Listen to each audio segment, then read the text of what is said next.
"Hell's bells, we got ammunition and a strongbox back here." The second man cheered. He bashed the box open with the butt of his rifle and saw the glorious stacks of dollar bills inside. But as he pulled the cash out, he revealed a hidden spout. A split second later, a spray of hot, black oil doused his face and chest. The first highwayman was distracted by his comrade's sudden screams of pain. In that moment, Michael lunged for the shotgun on the wagon. The man saw the move and turned to counter, but he was no match for the close-range devastation of Eugene's double-barrel beast.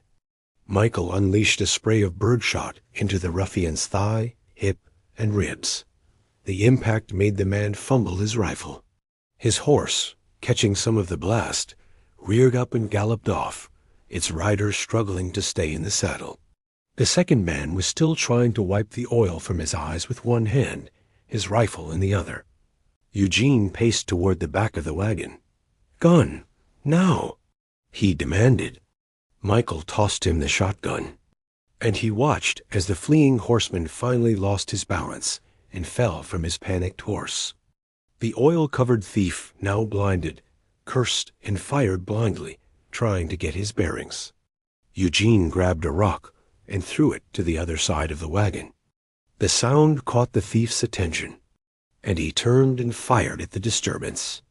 That was all Eugene needed. He rounded the corner of the wagon and fired the second shell, mangling the man's chest. The lifeless body collapsed into the dirt. Michael walked over, dropping his rifle. "Them some bitches thought they had the old bulls cornered, didn't they?" he joked, looking at the oil-stained corpse. "Hell, I don't reckon thinking was their strong suit anyhow," Eugene replied, reloading his shotgun. He looked at Michael. "Let's get the hell out of here, for someone else comes along." Michael circled the wagon, spitting on the dead man as he passed, and climbed back into his seat. "Them boys thought they could bushwhack us," he taunted. He grabbed his gun belt, fastened it, and settled in. "Hell, I don't need but one shot anyhow," he boasted. Eugene grabbed the reins and turned to him. "You need one shot to kill two men?" Michael, smelling of whiskey, just shrugged and cracked a smile. "Hell, one shot and I'm just getting started," Eugene punctuated, slapping the reins. After a few moments of silence, Michael shouted over the rumbling wheels. "So, Gino, where in the hell did you get that damn oil-spraying booby trap from?" Eugene glanced at him. He knew once Michael started talking, he might never stop, but he decided to answer. "I know a feller near Jingle Bob Ranch thinkin' he's gonna start up a town over there. He ain't got but a general store with a post office in it, a stable, and a hotel, if you want to call it that.